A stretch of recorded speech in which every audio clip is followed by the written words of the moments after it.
Welcome to the Irish NFL Show's Divisional Round Preview in association with our partner QuinBet. Good evening to all of you tuning into us live on X, on Facebook, on Twitch, on YouTube, and indeed on our website, www.irishnflshow.com. Welcome also to those of you who might be watching us back on YouTube or listening back to the podcast on Friday or Saturday. You're very welcome too. And please remember to like and subscribe if you haven't done so already, and keep the community growing. Well, the number one seeds have now entered the chat.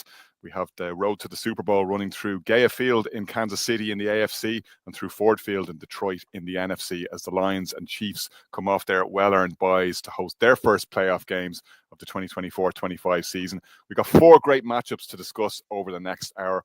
Let's pop them up there for those of you watching us so you can see the banner, and we'll run you through the menu for this weekend's action on Saturday, on Sunday. So we kick off on Saturday night with the divisional round game between Houston and Kansas City, as we said, at GEHA Field in KC. That's the 9:30 game. There's no more 6 o'clock games, of course. The last one of those was last weekend, so it's a little bit of a later start all round for these weekend games, but at least action, so it makes it up for it, makes it all worth it that way.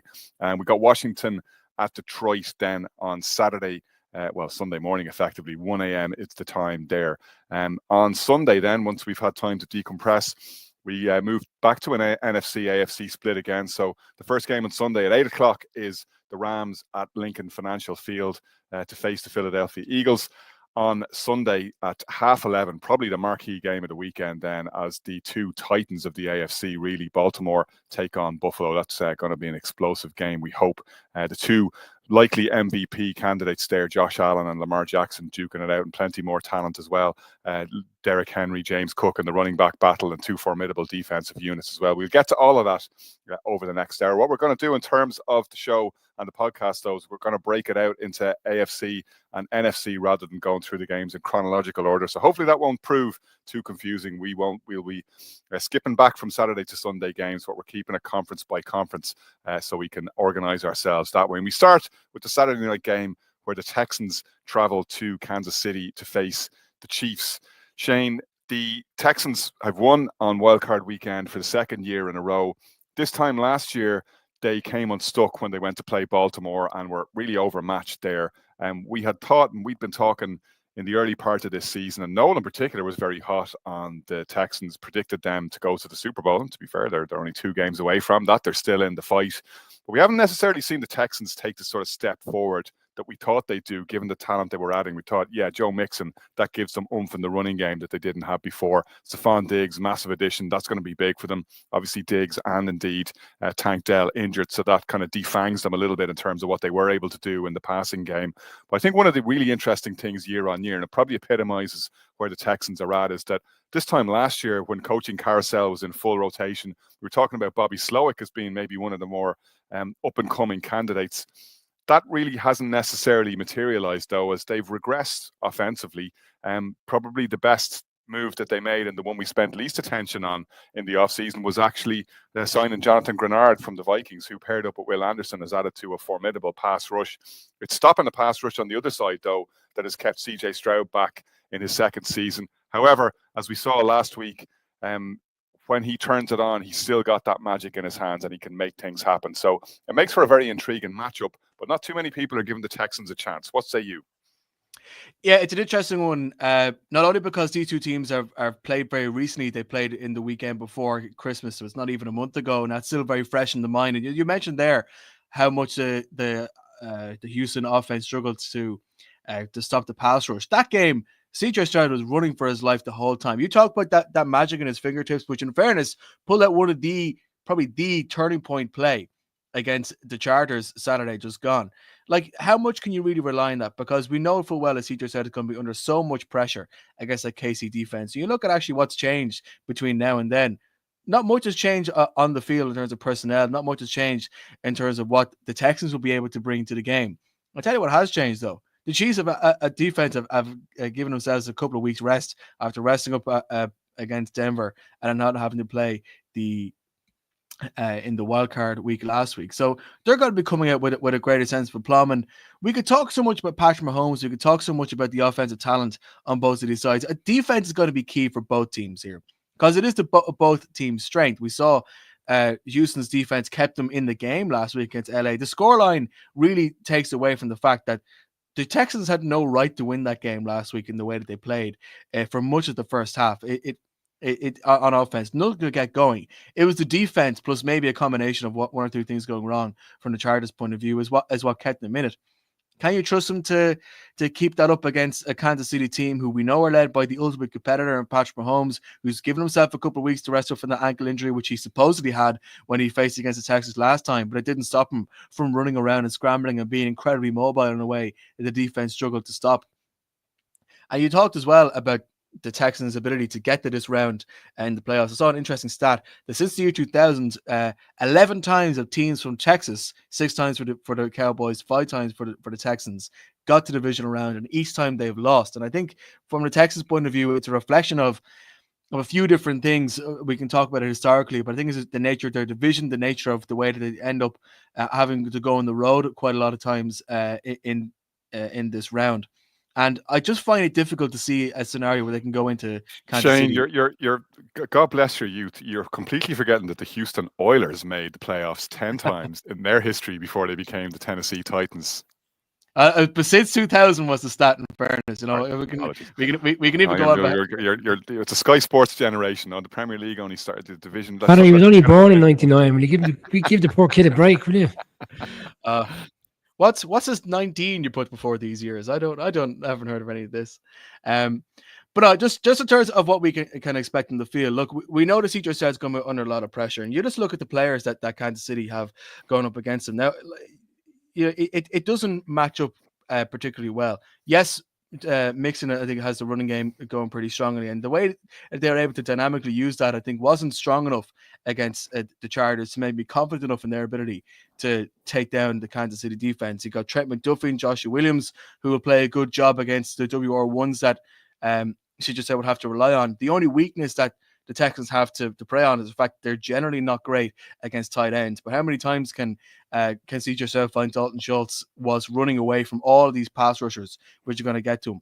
And not only that, Steve Spagnuolo's had 2 weeks now to look back at when they played against him recently enough, realize what worked well, realize what didn't, and go at them. So this is a battle of two teams, or defense stronger than offense. Yeah, on that point, Shane, as you mentioned, Spags, I'm going to bring in one of the 2 members of the Spags fan club here, because obviously his heart will always be in New York for the 2 lads here. Kieran, let's talk about that Kansas City defense, because they're a very intriguing proposition, a slightly unusual unit in that you look at the numbers, and there's no categories in which the Chiefs are really outstanding, in terms of pass rush.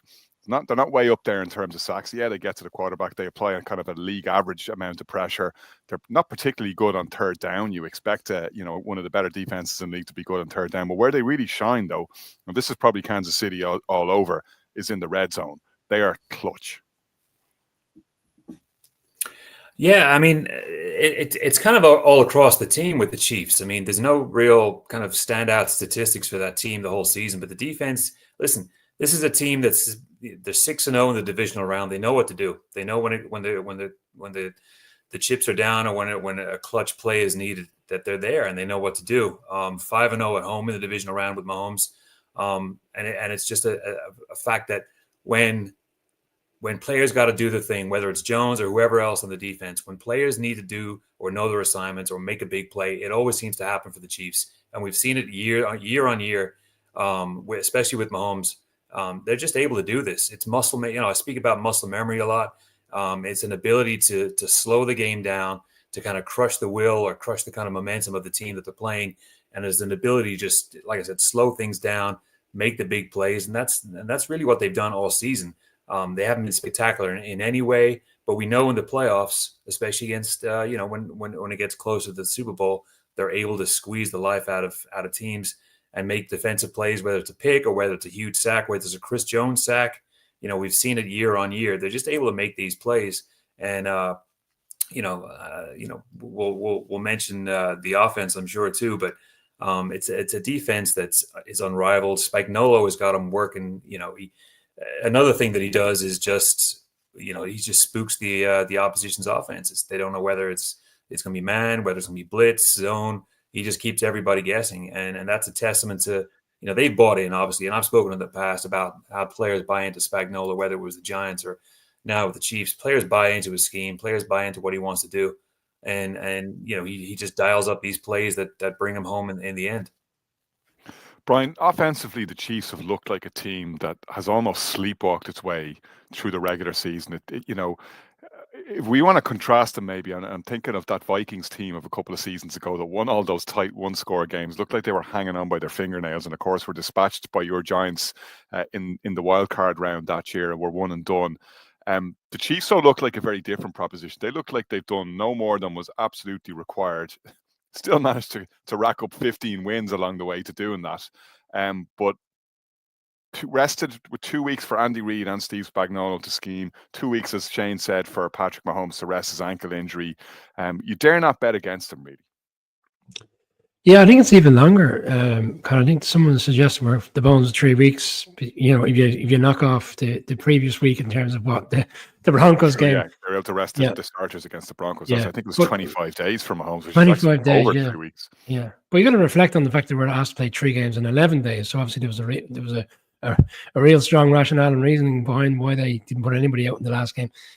The offense over the course of the season really hasn't picked up where we were last year. Like we got to the stage last year. That's why it feels so much like Groundhog Day.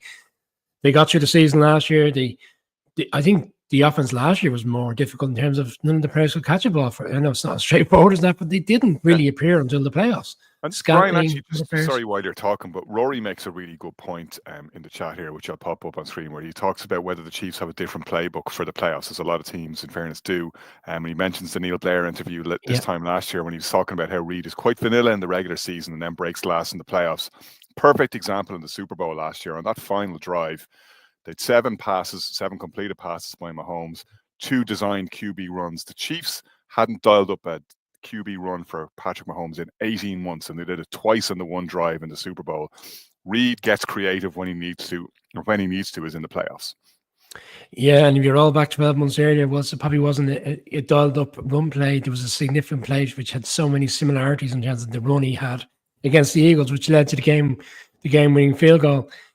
Yeah, I think you're right. We're talking about teams in preseason. It's all vanilla. They don't dial up anything. They don't want to give anything away for the season. You have to wonder now where the Chiefs are in terms of, is there a different playbook for the playoffs? How expansive will they be? I don't even necessarily think they'll have to be expansive this Saturday. I think they can try to hold it all back for the game against the Bills and the Chiefs, and they'll be reflecting on the Bills game in particular, if it is to be them, and what went wrong when they played each other in Orchard Park earlier in the season, and what they have to do right to get over the line this time. There's also the mental aspects.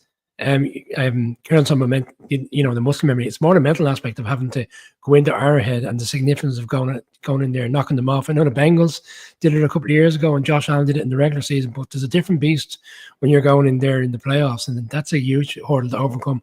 Which brings me right back to the conversation we had, Connor, after week 2. They disposed of the Ravens. It was a tight one week 1. They beat the Bengals, another tight one week 2, and at 2-0, we said they're going to get the 1 seed, because these games earlier on in the season, people don't think they mean much. They mean everything. This is the reason why it's all going to our head.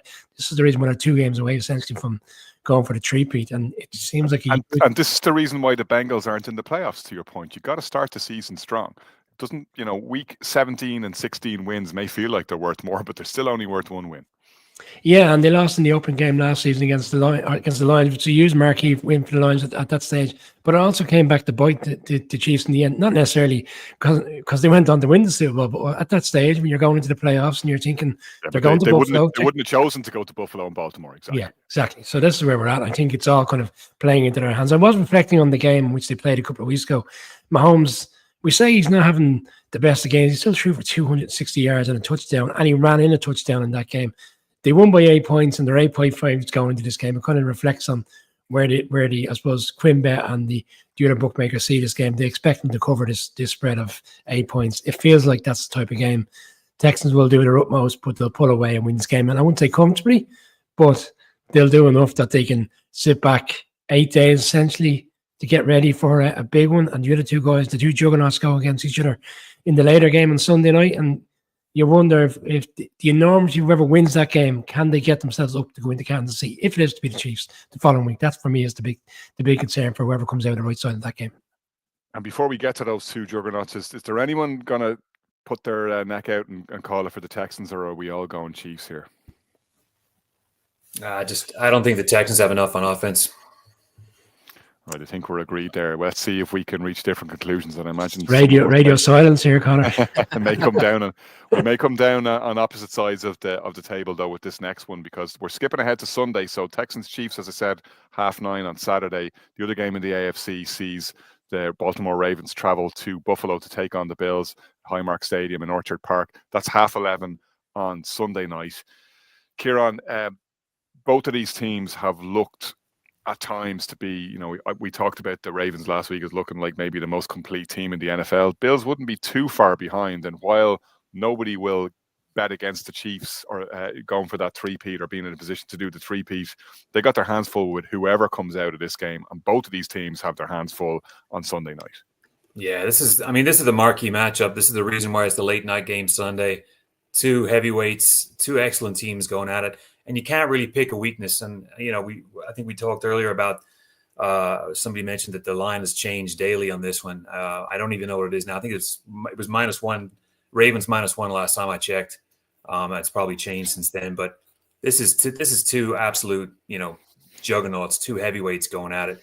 A perfect scenario. They're in Orchard Park. It's going to be freezing. It's going to be in the teens. Could be some snow showers. Obviously the Bills are going to want, some sort of, gain of respectability after the loss they took earlier in the season. But I mean, the Bills are unbeaten at home. Ravens are the Ravens. We all know what they are. You got heavyweight MVP candidates on display, two O-lines in the top 5. Just everywhere you look, it's class and it's quality. And obviously that's the reason why it's the big late night game. I can't wait for this game. I think this is going to be an absolute ding dong. Not necessarily an offensive juggernaut of a performance. I think it's going to be a little cagey at the start.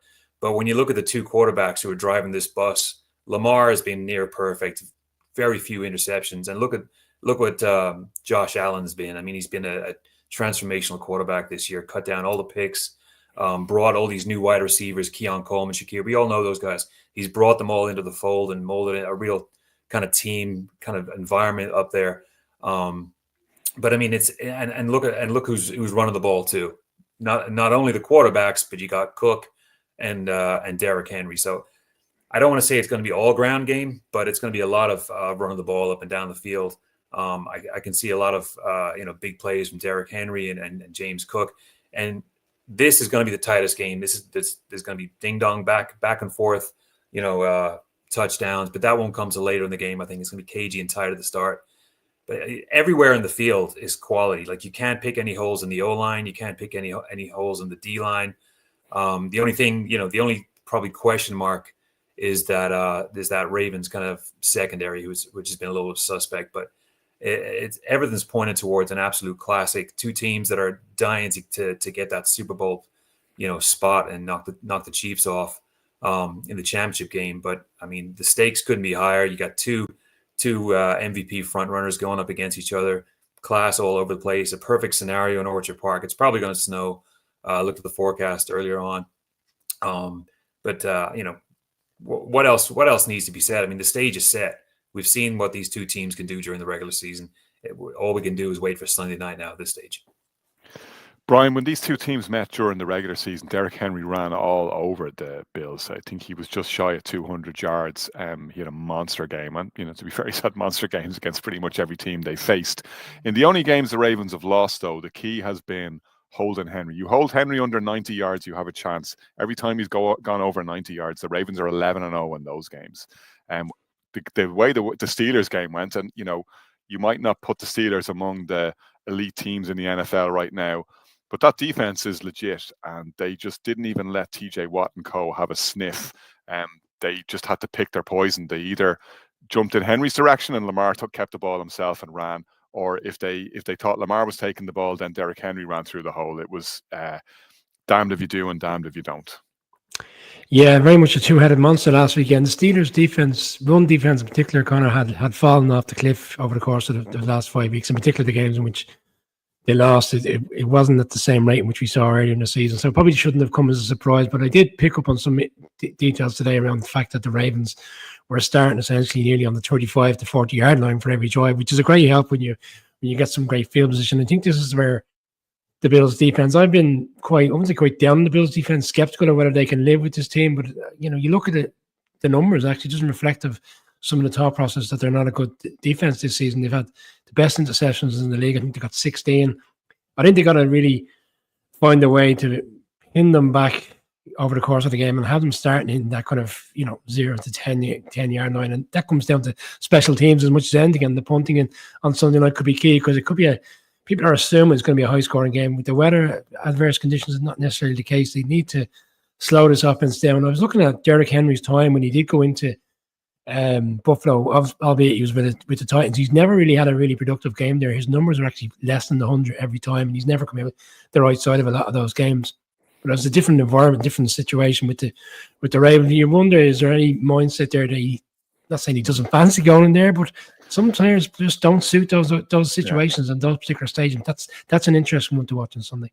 Yeah, and so I think Lamar and Josh Allen are 2-2. They're knotted, but the only game in the playoffs, Josh Allen came out the right side of that one. Yeah. So there's not a huge amount to be taken from the form book, even as much as you can judge from year to year how teams are going to go in the playoffs. Shane, I still don't know if you had to put the gun to my head which side I'd come down. It might depend on the second, whether it's even or odd when I'm finally coming to pick this one myself. But I can make the case for both teams to win.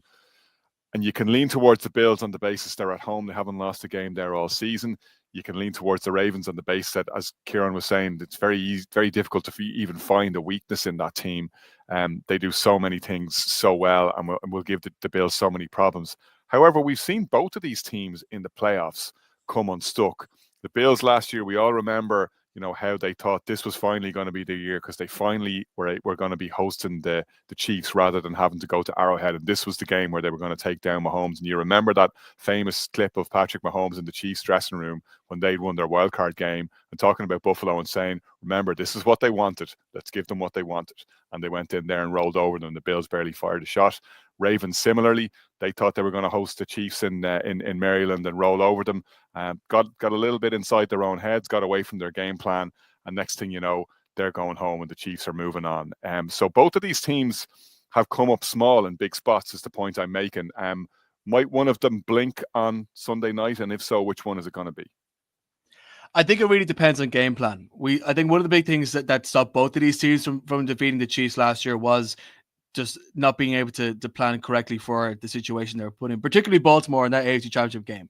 I think they came in with the better streak of form. The problem was KC came in with the better mentality. But in terms of who will probably get to go or get the chance to go to Arrowhead to beat the Chiefs, if the Chiefs do beat the Texans, as we all expect they will. Like yourself, I've been over and back on this about 4 or 5 times this week. If you asked me yesterday, I would have said the Bills based on Mike Collins and Josh Allen. But I think in some of our minds, because the fact that Josh Allen and the Bills is the one team that have beaten the Chiefs this year, we just think of them as being, okay, they're the ones who are in the ultimate competitor mode. They're the ones that have the right mentality. This is the best year for them to go do it. But if we dig into the actual matchup which we're looking for, you look at the defense, the Bills defense in particular, and when they face up against teams like Baltimore, they haven't exactly covered themselves in glory. Like you mentioned earlier in the season, they played against each other in week 4 when Derrick Henry ran for nearly 200 yards. Lamar Jackson didn't have to attempt a lot of passes. They ran the game well. They had a strong play action option going, and Buffalo wasn't set up for that. Now, as the season's gone on, things have improved there, but against two teams with a very similar method of attacking, the Lions, they let in 42 points. Now, sure enough, they won that game, and Jared Goff ended up attempting something like 60-something passes. But in that game, the Lions ran well early. They used their running backs in the passing game. They had a good play action set up, and the Buffalo defense wasn't able to read it. You actually look at some of the stats I was reading into against teams who are sort of in that top echelon of the league when it comes to running play action plays and strong run plays. They give up a completion percentage of over 70% and get only 4% of sacks. And that's exactly the type of team that they're going to be playing against in Baltimore. And the fact that, say, Flowers may not be on the field for Baltimore probably doesn't affect them a hell of a lot, because they need to just run it again with Lamar Jackson, run it with Derrick Henry, keep things unpredictable.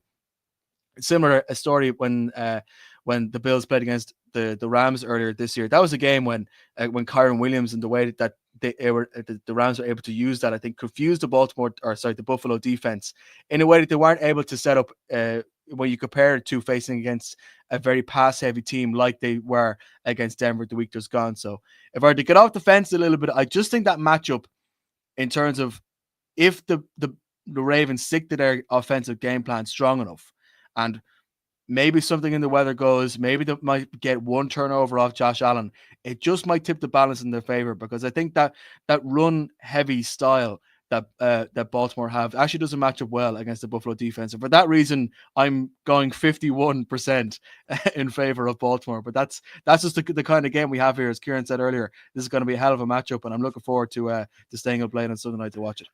Yeah, I have to say I agree with you, Shane. In other circumstances, I'd be given a little bit more weight towards home advantage for the Bills. But what I'm looking for ultimately is areas in which it's strength on weakness. And I find those stack up more in favor of the Ravens, just at the margin, than they do in favor of the Bills. I just trust the Ravens more in this big spot for their offensive game plan to succeed. I think we're seeing two great OCs in that game, by the way, in Todd Monken and Joe Brady, both of whom getting a lot of head coaching buzz and head coaching interviews, and deservedly so for what they've done in Monken's case over the last 2 seasons. And we've seen consistent growth and consistent development. I think, Brian, you and I were talking last year when we saw the Titans play the Ravens in London about how different that Ravens offense looked, and how, you know, we'd seen the growth of Lamar Jackson and the evolution of his role and the trust that he was placing in his OC, and how they complemented one another.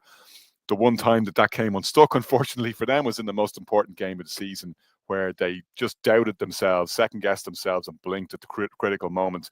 I think ultimately, though, based on how the two teams have grown from last year, I think the Ravens have shown the more developments. You know, you can kind of put Derrick Henry down as the synonym for that, their development and what they've done, and how they've plugged the gaps such as they were in their team from last year. I would have said they were the most complete team in the NFL this time last year as well. If anything, they're even more complete. And even though the Bills are 8-0 at home, we've seen them in these spots too often come unstuck for me. I trust the Ravens just slightly more. And maybe disproven by a heroic Josh Allen game. I think when it comes down to it, there's more of a chance that Josh Allen has to do something special than there is for Lamar Jackson, who's in a slightly better functioning offense with the support of a defense that might have a better chance of stopping the Buffalo running game than I think the Buffalo defense has of stopping the Ravens running game. And I think, I kind of alluding to what Kieran was saying earlier, that to me tips the balance. Brian, what do you make of it? Shane refers back to that and reflects on the Lions-Bills game in particular there, where there was huge numbers on that defense. But what I would say about that game, the first quarter, that Bills defense was really effective, because it allowed them to get up into an early lead, and then the Lions had to chase the game early from there on. And that allowed them to continuously push the narrative in terms of going after the quarterback, and ultimately then obviously on the offensive side and put more points up. I think that's the way I'm leaning. I think the defense will step up. Matt Perino, who we did a very good podcast with, Bills beat writer, has convinced me. Not necessarily convinced me, but I was with the Ravens all week. Again, back and forth scenario. But I'm leaning Bills because I think there's a story to be written here with Josh Allen. I gave him no hope to make the playoffs this year. I didn't believe he could elevate all those other players around them offensively, and he has over the course of the season. And I think they've got their own run game, which is underrated in James Cook, and we're all going to talk about Derrick Henry going into this game. But they have a three-headed monster there back there, which balances that offense, which means we don't necessarily have to see Josh Allen rushing with his hair on fire. And I think they get out to the fast start on Sunday. They build up the lead. They have the Ravens chase the game. And what we've seen in the past is when Lamar has to chase games, he goes for successful plays. And we're talking about a team that's 16 interceptions. I think they find a way to get Lamar, cause turnovers, and ultimately win the game on Sunday. So I'm going with the Buffalo Bills to be in the championship game.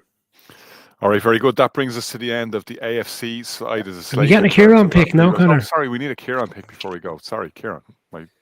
I'll make it brief. The game, the Todd Monken game last year is still fresh in the memory for me. And the fact that Lamar is, obviously he's great in the regular season. I just think that with everything that Josh Allen has done with those, newer wide receivers, making a big player again of Amari Cooper, I think the fact that it's at home, I think it's now or never for Allen. I think he's going to make the difference. And I think it's going to be the Bills by a touchdown. By a field goal.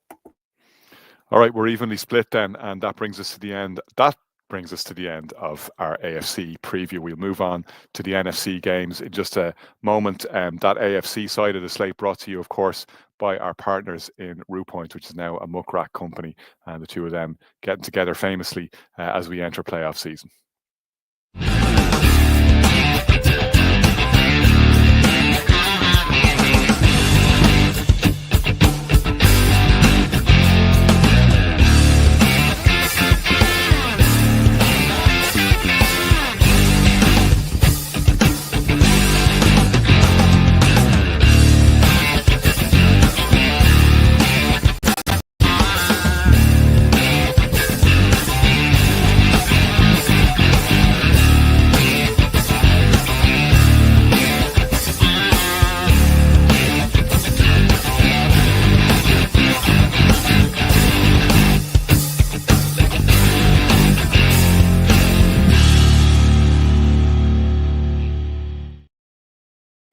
Buskers on the Ball in Dublin's Temple Bar, as you saw there, is our partner, and we can remind you that they've got their official Super Bowl party, the NFL Ireland UK official Super Bowl party, being hosted by Buskers on the Ball in Dublin on the 9th of February. You can get your tickets via Eventbrite there. You can check out the details on Buskers' social channels. That's at Buskers OTB on X, and you'll find all the details of that upcoming Super Bowl party. Very excited to see the two of them, Buskers and the NFL, get together to host that first ever official Super Bowl watch party for all of you in Dublin on the 9th of February. It promises to be a pretty special night as we see Las Vegas, I was going to say, New Orleans hosts Super Bowl 59 at Caesars Superdome. First time the Super Bowl has been in New Orleans in 10 years, and one to look forward to for all of us and for you as well. We'll see who gets there now. We've just completed our preview of the NFC side of the divisional round of the playoffs, or AFC rather. We look at the NFC now, and we start with the earlier game on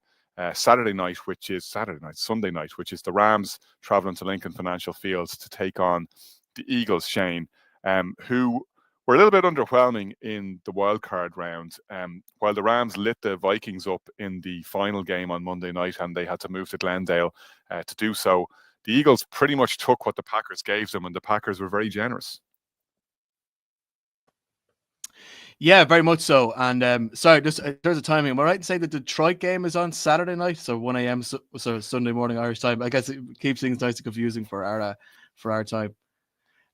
But in terms of Rams and Eagles, look, it's an interesting one because the Rams last week, I think, epitomized what it means to be a team when you come into these playoff situations. We all know what's going on in NA at the moment, and we all know, of course, that Sean McVay is a fantastic leader of men.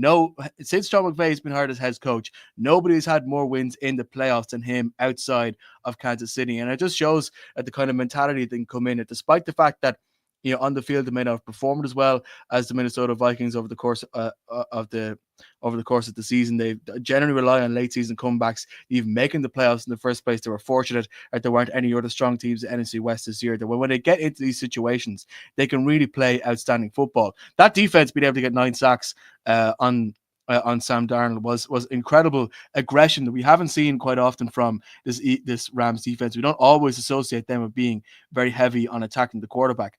My problem with them this week is, though, is how well they actually match up with what they're facing against in Philadelphia. These two teams met, of course, in week 12, and both teams are very different from then. But it was a game when LA were 0-8 on third down, when the running game that Philadelphia had was exceptionally strong, particularly Saquon Barkley. I think he rushed for 255 yards and managed to get another 50-odd in reception yards as well. Probably the peak of his already stellar year in Philadelphia.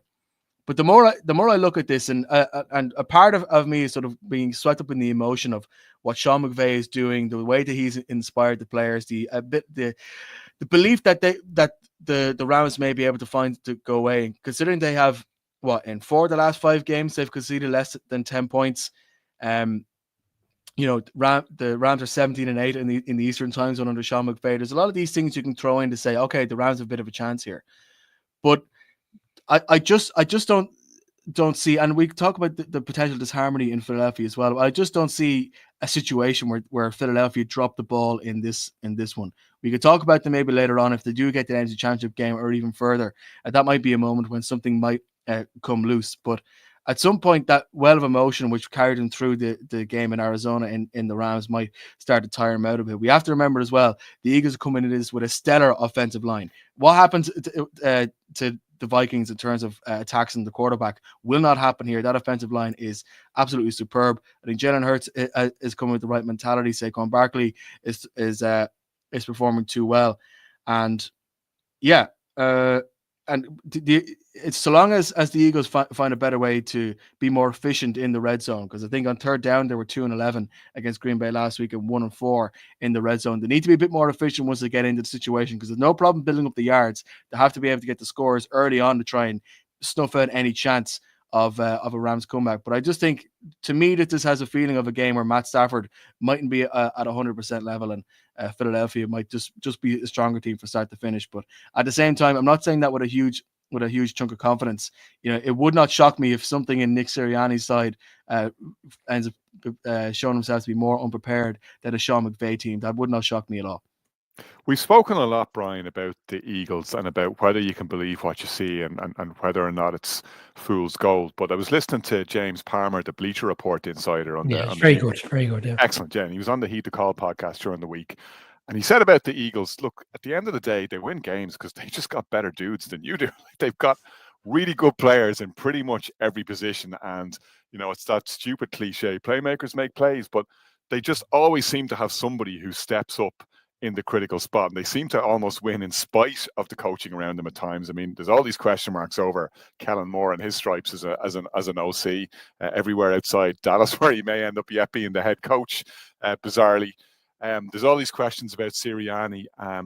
Vic Fangio seems to be the one who's getting all the plaudits this year, because the defense has really been amazing and, really knocked the Packers back a couple of steps last week in supporting their victory. And even though there are all these problems in Philadelphia, and maybe we'll talk about one of them in the shape of Jalen Hurts, because it's hard to know where he is. He's coming back off a concussion. We talked about how that would have affected him and how they've been essentially trying not to throw the ball. They have the lowest pass rate, and that they've run the lowest number proportion of passing plays of any NFL team, and therefore, by corollary of that, the highest number of running plays, which works very well as long as Saquon Barkley is firing on all cylinders. And he monstered the Rams when they played the Rams earlier on this season.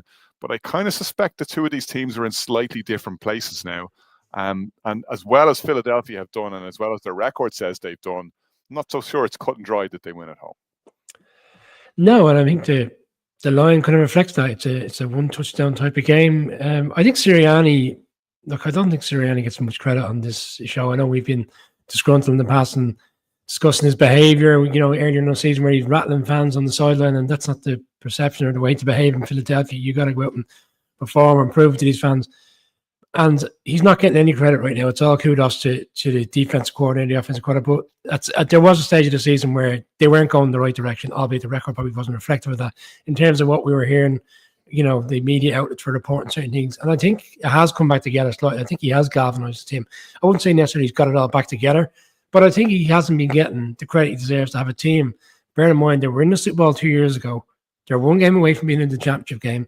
The season was derailed very quickly towards the back end last year, which also played into the start of the season in terms of whether he'd be the long-term head coach. And they have got it back together. And you're talking about whether they can...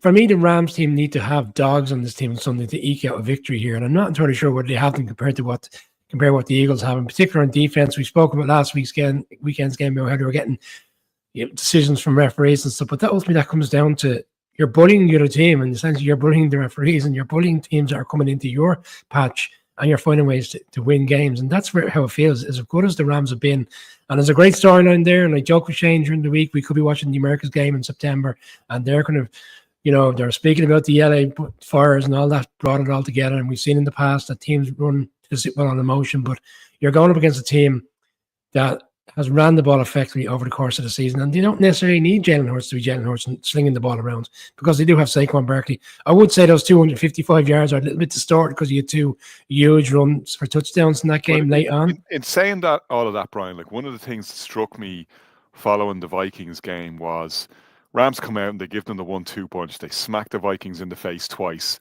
and they never got back up. This Philadelphia Eagles team is built to front run you. Let them chase a 2-score deficit and we'll see how good they are. Make Jalen Hurts throw the ball, as Kieran was saying last week. He was hoping the Packers could do that. And then we'll see how good they are. Somebody will, at some points, they're going to have to dig themselves out of a hole in the playoffs. Every team always does. Yeah, and that's the problem with the Packers last weekend. The Packers were behind the 8 ball for the entirety of the game. The minute you have a forced fumble on the opening kickoff, essentially, you're giving the kickoff to the Eagles at the start of the game in the second half. You're right. The Rams have got to come out in the forefront on Sunday, try get themselves up to an early lead, quieten the stage, and put the pressure on Jalen Hurts to put him in a position where he does have to throw the ball. Get AJ Brown involved in the game, get Smith. But ultimately, for me, it's not even like we spoke about a Rams team. The Rams have taken care of the Vikings over the course of the season. They played them twice to beat them twice. Kevin O'Connell's number, Sean McVay has it. But I'm not entirely sure he's going to have the number on Sunday because I see a scenario like what Shane is suggesting. Does Matthew Stafford have enough at this stage to go and beat this team? I think ultimately might come down to the Eagles' defense putting in a stellar performance, not necessarily dominating, but I think they'll do enough to slow this Rams offense down. And who's these key marquee players that are going to put it all together on the Rams? Carly Williams had a fantastic season. Nakua Cup has been very quiet. You only had one catch on Sunday. They're going to need a combination of different players to put it all together. I think it's too big an ask. I would love to see it as a shock coming out of the weekend, but I think the Eagles will have just enough to get over the line. Kieran, all of that said, and I appreciate Brian's point about how you can kind of wrap yourself up in narrative fallacy and get carried away if you let yourself. But we see so often in the playoffs, and we saw it with your Giants back in 2011. We saw it with the Packers the previous season, where the team has to fight just to get into the playoffs, and that galvanizes them. You know, remember the Packers having to run the table and the Giants having to run the back end of their table to get into the playoffs. And they come in and that dangerous berserker team.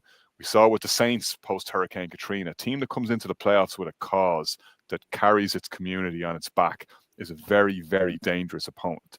That's where the Rams are now. Plus, they got a coach and QB combo that have actually won a Super Bowl ring and know what it takes.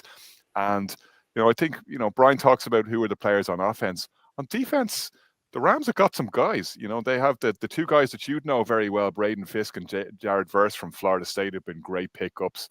You know, Kobe Turner's been excellent for them. We saw Witherspoon stepping up and making some plays last weekend as well. You know, there's not necessarily a Myles Garrett in that team, and they certainly don't have an Aaron Donald. But when you put it all together, and when they play with their hair on fire the way they did against the Vikings last weekend, they can get results. Yeah, they absolutely can. I mean, Brian said, who are the dogs on defense? I've been singing the praises of Roseboom all season. I think he's a phenomenal linebacker. And on top of Fisk and Verse, I mean, obviously we saw what they did to Darnold. They had him on skates all game last week. Ordinarily, I'd say it's a story that could galvanize, again, with the fires and with what's going on in Los Angeles. It would be a great story if they were able to get everything together. Unfortunately, like Brian said, Cup's had a quiet enough season. The defense play like dogs. I wouldn't have too many questions about the Rams on defense. My main question is, do they have enough firepower? They were 2-10 on third downs against the Vikings, and they got a lot of those points off turnovers and putting Darnold on his butt. But ordinarily, anybody else but the Eagles, I give the Rams a really good chance because I like the way the defense has been playing. And I like Kyron Williams. I've always liked him. He's always good for 100 yards plus and a touchdown. I don't think that'll be enough against the Eagles.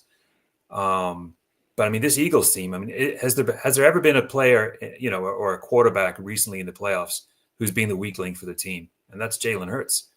I mean, clean pocket, he's fine. He'll sit back there and pick people off. But when you drop people back into zone, or when you do zero blitz and just confuse them, he's a liability. And that's why they're going to give the ball to Saquon 35, 40 times this game. They're not going to risk anything. Devontae Smith will be out there for a quick screen, as will Brown. But this is going to be all about Saquon. I mean, they got him in for the reason.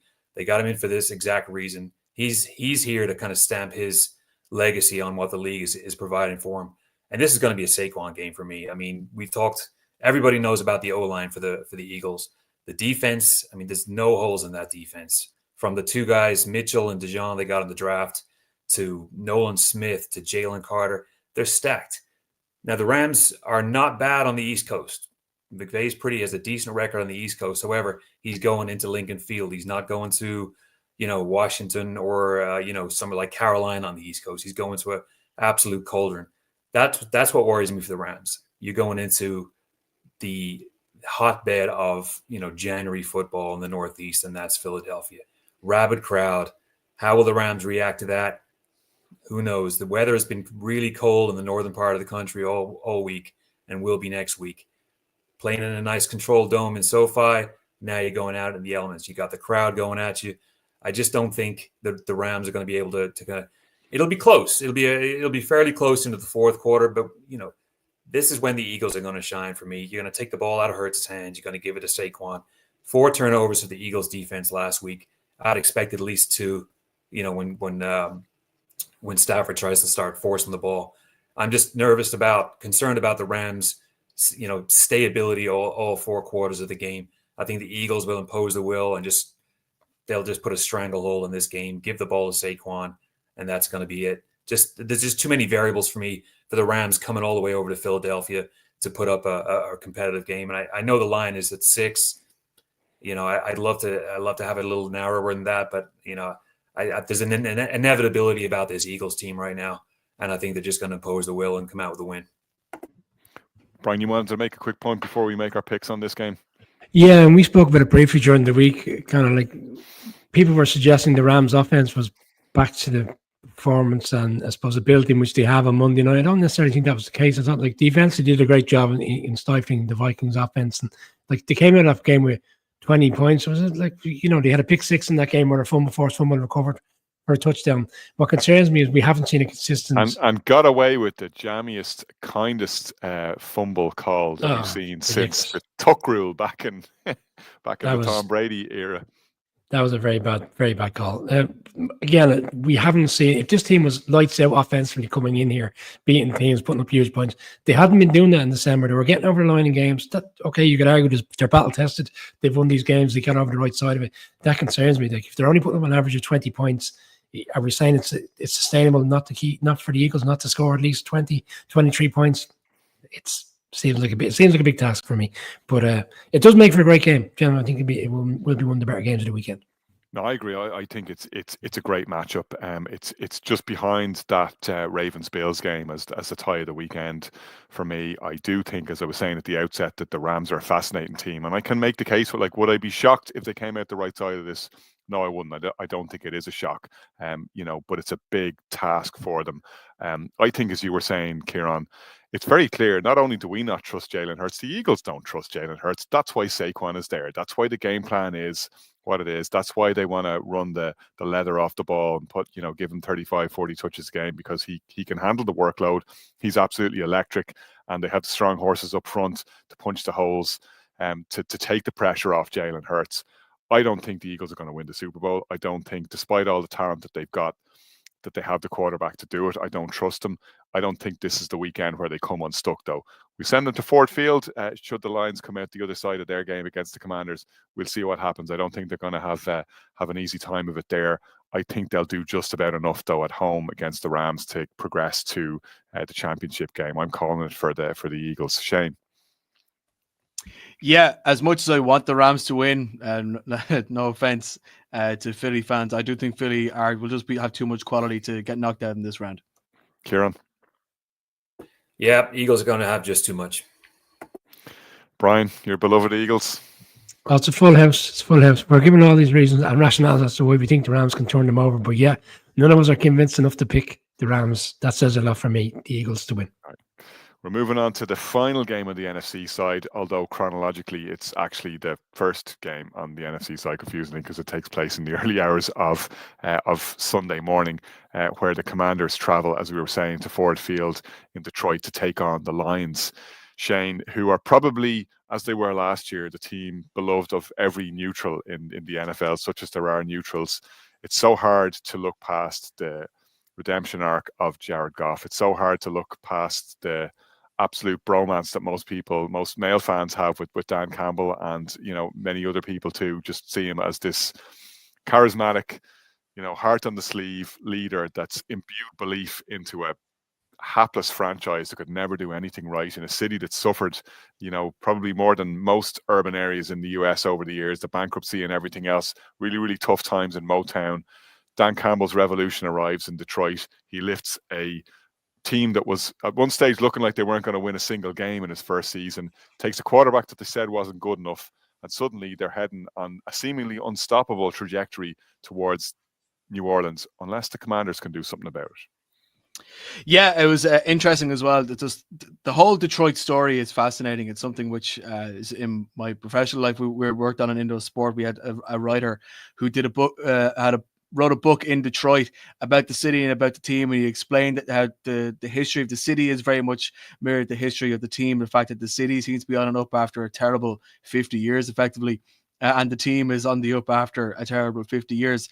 And it's certainly very heartening, and I think a lot of people will be willing them on well, and because we have been so enamored by the grit they have shown. But we have to say, I think a lot of people have been enamored in the same way by the Commanders, by the same level of grit and the way that they have been playing. I mean, this game, on paper, should, other than the fact that the Lions are coming to this as very heavy favorites. They're 9-point favorites. I think roughly 90% of the money that's been put onto it in Vegas is in favor of the Lions. 73% of people on ESPN has given the Lions a 73% chance of winning. But if you just look at the way these teams play, they're both blitz-happy defenses. They both love going for it on fourth down. What was it? The Commanders were 3 for 5 on fourth down last week against the Buccaneers. They both know how to pull things out of the hat late into the game, particularly the Commanders. You saw them do it, 6 times now at this season? They're on a 6-game win streak. The Lions have been on a hot streak all year. They've got Montgomery coming back. There is everything in this to make this a very exciting matchup. What you're looking for now is trying to convince yourself there is a possibility that the Commanders can actually do something here and shock the Detroit Lions. And I had the pleasure yesterday speaking to Ryan Leaf, who had a very interesting perspective. I think he certainly of the opinion that the Commanders should not be counted out, and I'd encourage anyone to go back and listen to that. It's in your podcast feeds at the moment. And I was looking into it then afterwards as well. Is there a sense that the Commanders are really overmatched? And the X factor they have is Jaden Daniels. I think he's shown himself to be somebody who has not been fazed by any occasion that he's faced against. You can talk about ball security, which isn't exactly Jared Goff's strong point either. Jared Goff has thrown 12 interceptions this year. Now I know they've often been concentrated in a certain games, and that hasn't been a consistent problem. But you look at Jaden Daniels, like he's the man who, if he finds a way to spark it up in the second half, or even at points where the game is sort of over and back of it, that's where the Commanders' hope is coming in. And it's and as much as we'd like to convince ourselves that this really could be a really strong matchup of these teams, and the Commanders can do a job, the more you look at it, the more you think, well, actually, I'm not sure how much that they will actually be given the room to do so, because they take a lot more sacks than Detroit do, and Detroit will be definitely looking to try and hit Daniels, not only in terms of being able to hit him often, but hit him in the right moment. That's been the key, I think, a lot for Detroit, is they've been able to find these defensive plays at the right time. They're not just hitting him for a sack on a first down and then giving up the yards in a second and afterwards. When those key plays are in, that's when Detroit brings up their best stuff. That's when Detroit brings that grit. And I just have a feeling that the longer we get into this game, the Lions' extra step of quality, not only considering the fact that they also have an extra week of rest, will come through. This is a team that scored 31 plus points in each of their last 5. Like, do you see the Commanders be able to score 31 points here? I'm not so quite sure. So I'm sticking with Detroit to be able to do enough here to make sure that they're the ones hosting the NFC Championship game. Kieran, defensively, Lions obviously have had a lot of absentees. It seemed like they were losing pretty much a player a game, and indeed they saw yet another one. I think Terry and Arnold went down in their last outing before the end of the regular season. However, they have had rest. Crucially, they got back Anzalone, who's been a great player for them for the last game of the regular season. On offense as well, they got the law firm of Gibbs and Montgomery, or as they've rebranded themselves these days, Sonic and Knuckles. They got Knuckles back to add to Sonic, which in some ways almost seems like it might not suit the way that the Lions were playing, because Jahmyr Gibbs taking on the workload against the Vikings worked absolutely brilliantly when they secured the number 1 seed. But it's all systems go in Detroit. Yeah, they'd love to have had Aiden Hutchinson for this, but everything else worked pretty damn well for them against the Vikings, and they seem to get performances out of guys, which speaks very strongly to the coaching of Aaron Glenn in particular, who's had to make do and mend to get a defensive unit on the field at the same level of consistency as the talent that he had earlier on this season. And he's been able to plug gaps. It's a next man up game, and his next man up have looked pretty damn good. Yeah, absolutely. And, I had a look at the injury list earlier on. It's not that stacked. Terry Arnold, I think he's going to end up playing. I think everyone's going to want to play in this game. It's a new, the playoffs. It's almost like a new season. Players play hurt. They don't want to miss these games. These are the games that they play football for. But yeah, you're right. Detroit are going to come in just stacked. They've come this far this season. The story of Detroit is not going to end at home against the Commanders. There's too much at play for them right now between the city and Shane. I listened to that podcast. It was a very, very good listen. There's too much riding on the city, on the team, and on Campbell and what he's done. We talked about a lot during the season of what he's meant to the city and what he's meant to this team. It feels like destiny right now for the Lions. We've talked about the Rams earlier and how it could be something for them with the Fires. But for me, all signs point to New Orleans for Detroit. Everything is humming. Yeah, Montgomery is back technically, but I think they're going to still keep with Gibbs with the majority of the runs and just keep how they've been doing things. But everywhere across the field, we don't need to mention the players. We already know who they are. But this team is just humming. There's a vibe about them. And if I was Washington, for me, Washington, it's almost like they won their playoff game last week, and that was their season. That's the culmination of what they were trying to do or hoping to do this season. And you saw how they celebrated in Tampa. That for me is kind of a signal that, we're happy with what we got. It's a great story, but I think it stops here. What I will say is that, again, I'm extremely surprised at the performance of Daniels from somebody who watched him at LSU a lot the last couple of years. He's no stranger to the big atmospheres. You're playing in SEC stadiums week in, week out, Bama, Georgia, Florida, Mississippi State. He's not fazed by the big scene. He's not fazed by the big crowds. And his maturity and even his durability. I was very concerned about his frame and his size. I wasn't sure he'd make it in the NFL, but he's really surprised me, and he's probably going to end up Offensive Rookie of the Year. Just everything about him has just been a great story. But I think that's it. It's a story right now for Washington. They'll come in. I saw that they were pumping in crowd noise, pumping the decibels at practice before they left for Detroit because they know the wall of sound is going to come down. Ford Field, the noise will be even greater than it was for the playoff game last week. So it's a great story for Washington.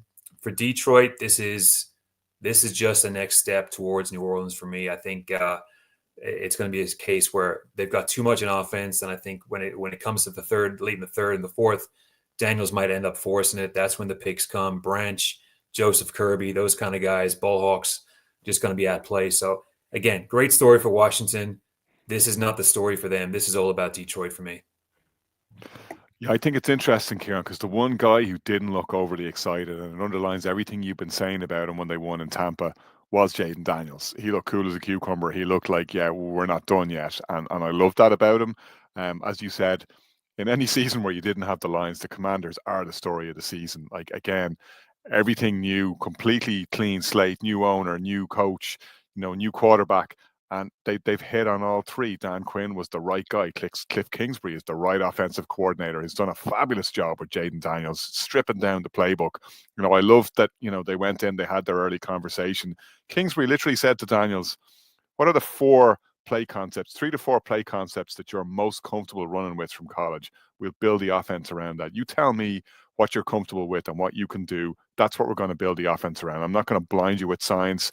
I'm not going to do, what Shane Waldron probably mistakenly did with Caleb Williams in Chicago, which was talk to the guy, find out how intelligent he is, and overload him and put everything down in front of him and expect him to operate immediately as an NFL quarterback. What Kingsbury did was allow Jaden Daniels to take baby steps and actually accelerated him much faster on his journey to being an NFL quarterback. The final step in that journey, as you were saying, Kieran, is the ability to cope with the pressure games. I picked against the Commanders last week mistakenly because I didn't think thought it was too tall an order for them to come in against a savvy team that, you know, has won playoff games, that has won a Super Bowl in recent memory, knows what it's doing. You know, with Baker Mayfield firing on all cylinders. I thought that would be too much for him, and it wasn't. And I was glad to be wrong with that, because I think it was a great win for them. I will say, however, and this kind of references a brief conversation you and I, Brian, had during the week. Sometimes playoff victories can flatter to deceive. I think, you know, ultimately, if you're talking about quality of victory, if we were the college football playoff committee and you were looking at strength of schedule and you were looking at quality of victories, the Commanders' quality of victory, when you break it all right down, falls on a terrible fumble by Baker Mayfield, which gave the game away. I thought it was more a case of the Bucs ultimately losing that game. Yeah, the Commanders put themselves in a position to win. Daniels made some great plays, both with his arms and with his legs. Terry McLaurin had a great game. Diami had a great game, the other receiver. You know, they did step up and make some plays on defense. They fall on the ball and get that fumble and put themselves in a position to go win the game. Quinn makes some brave play calls on fourth down, you know, going against what people had thought was his type, where he was overly conservative and wouldn't be the guy in the big moments that he'd turtle up. He did not do that. But when I'm looking at this Lions team, I'm saying exactly as you said, Kieran, they do not lose this weekend. That's not what they're about. That's not who they are. I think this is a massive task for the Commanders. And ultimately, if I'm looking at one of these divisional round games that I think is going to be too big for the team, I think this is too big for the Commanders. I think there's a real fear that they go into Ford Field and they get absolutely lit up, because it reminds me of, I don't know if people watching or if you guys have seen the film The Warrior, you know, where you have the two brothers on either side of the MMA draw, and you have the Tom Hardy one and you have the Joel Edgerton one, and Tom Hardy is up against, you know, a fighter that he's embarrassed on a social media video, and this guy is gunning for Tom Hardy, and it ends with one punch. I think that this tie has the feel of that, where the Lions just come out and they absolutely blast the Commanders off the field. I just think they're way too much team for Washington at this point. It's still a great story. They still had a great season. I'm excited to see what they do next year, but their journey ends this weekend for me. Brian? I can't disagree with what you said, Connor. This game for me strikes me as something similar to 2 years ago.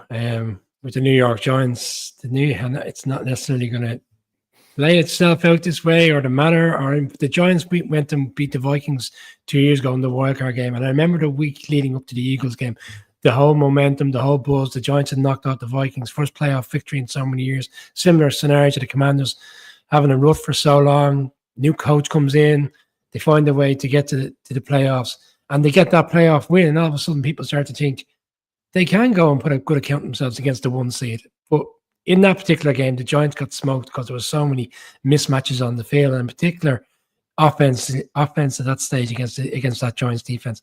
And I see it that way this Sunday. I think this is a bend not break type defense in which the Commanders have had all over the course of the season. And you got to give them a lot of credit. They brought in some experienced players, and it's good to see players such as Wagner and other players step up and help Dan Quinn solidify this team in terms of putting it around the younger demographic of players, so they can kind of combine together, contribute, and ultimately get to where they wanted to be, which is put this team back on the map, get to the playoffs.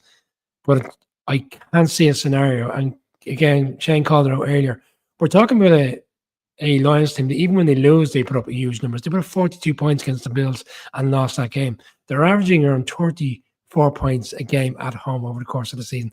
I just can't see a scenario where the Commanders can go toe for toe and strike a chord where they can put up those type of points over the course of the game. And I don't think the Commanders' defense is sustainable against this Lions offense over the course of the game. So I actually think this is the one over the weekend where we are going to see not necessarily a blowout, but I think the Lions win comfortably, and I think there's bigger conversations to be had. And I got to put my hands up as well, because I was so down on Dan Campbell in the championship game last year. After the championship game, I know we had a big ding dong on the show around this conversation, and it wasn't about the fourth down play. It was about the enormity of losing a championship game and whether you'll ever get that opportunity to come back again. And he was convinced after that game, despite the grief and stuff he took about the fact that he went for it on the fourth down play, he was convinced this team would be back again next year competing for the championship game. I didn't believe that would be the case, but here we are, the one game away from.